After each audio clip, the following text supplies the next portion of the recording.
Praise the Lord. கர்த்தருடைய நாமம் இந்த காலவேளையில் மகிமைப்படுவதாக. நாம் இணைந்து தெய்வ சன்னதியில் கர்த்தரை நோக்கி பார்க்க உதவி செய்தாரே, நன்றி செலுத்துகிறேன். இந்த நாளிலும் யோபின் புஸ்தகம் 29ஆம் அதிகாரம் அதனுடைய 3வது வார்த்தையின் 2வது பகுதியை வாசிக்கிறேன். அவர் அருளின வெளிச்சத்தினால் இருளை கடந்து போனேன். Praise the Lord. என் அன்பு தெய்வ பிள்ளையே, எல்லா மனிதருடைய வாழ்க்கையிலும் இருளான ஒரு காலம், இருளான ஒரு பாதை, வழி தெரியாமல் திக்கு திணறுகிற ஒரு வேளை நம்முடைய வாழ்க்கையிலும் வரும். அது யோபுவையும் கூட அவனை விட்டு வைக்கவில்லை. அல்லேலூயா. அவன் அதில் கலங்கி சொல்லுகிற, அவர் அருளின வெளிச்சத்தினால் என் வாழ்க்கையில் வந்த இருளை நான் கடந்து போனேன். உலகத்திற்கு ஒளியாய் வந்த ஆண்டவராய் இயேசு கிறிஸ்து, ஆமேன், அவருடைய ஆவியான உனக்குள் வரும்போது, ஆமேன், அதே வெளிச்சம் உன்னிலிருந்தும் பிரகாசிக்கும். ஹல்லேலூயா.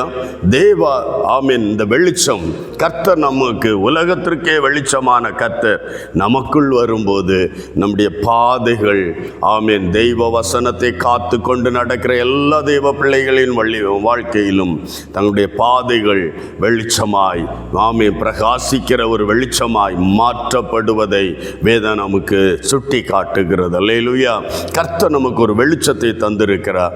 வெளிச்சம் தந்ததின் ரகசியமே இருளான பாதை வரும். ஆமென்.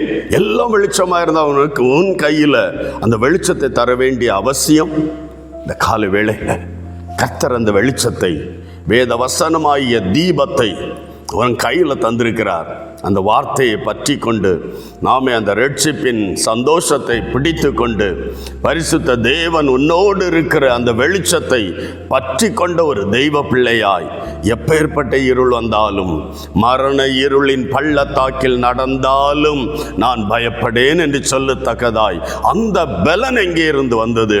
அந்த வெளிச்சம் அவருடைய கையில் இருந்தபடியினால், அந்த வெளிச்சத்தினால் இருளை கடந்து போக நம்முடைய வாழ்க்கையிலும் இருள் போன்ற சோதனைகள், இருள் போன்ற எதிர்கள், உபத்திரவங்கள், சத்துருவின் சதிகள், தந்திரங்கள் நம்முடைய வாழ்க்கையில் கடந்து வரலாம். ஆனால் நமக்கு அதற்கு அதை கடந்து செல்ல, அதை மேற்கொண்டு கடந்து செல்ல, அந்த இருளில் வெக்ஸாகி போய் விடாதபடி, விழுந்து விடாதபடி, நிர்மூலமாகி விடாதபடி நீ அதை மேற்கொண்டு ஓவர்டேக் பண்ணி போகுவதற்காகத்தான் தேவன் வெளிச்சத்தை உன் கையில் தந்திருக்கிறார். வேத வசனம் என்கிற தீபத்தை உன் கையில் தந்திருக்கிறார். கர்த்தரே உன்னோடு இருந்து வெளிச்சமாய் உன்னை நடத்துகிறார். இதெல்லாம் எதற்கு?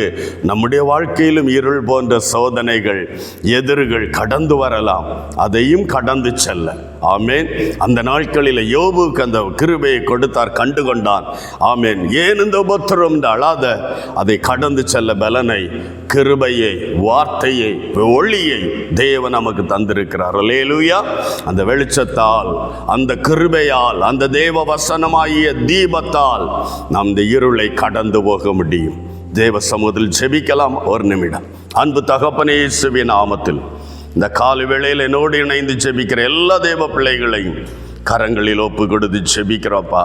யார் யார் எப்பேற்பட்ட இருள் போன்ற சோதனைகளில், இருள் போன்ற வேதனையின் பள்ளத்தாக்குகளில் கடந்து செல்லுகிறார்களாப்பா, ஒவ்வொருவரையும் உடைய கரங்களில் தருகிறவர்களை ஆசீர்வதியும். அவர்களோடு பரிசுத்த ஆவியானவர் இடைபடும். இந்த இருளில் கடந்து செல்லத்தான் வேத வசனமாகிய தீபத்தை உன் கரங்களில் தந்திருக்கிறேன் என்றும், தேவனாகிய கர்த்தர் ஆவியாய் உனக்குள் வசிப்பதே அந்த வெளிச்சத்தை நீ பற்றி கொண்டு இருளை கடந்து போகத்தான் என்றும் ஆவியானவர் இந்த இருதயங்களோடு இடைபடும், பலப்படுத்தும், தேற்றும், தைரியப்படுத்தும், ஆசீர்வதியும். இயேசுவின் நாமத்தில் பிதாவே, ஆமென், ஆமென். இருளை கடந்து செல்ல ஒளியை தந்திருக்கிறார். சந்தோஷத்தை அதை மேற்கொண்டு கடந்து போவோம். கர்த்தர் நம்மை ஆசீர்வதிப்பார். God bless you. Praise the Lord.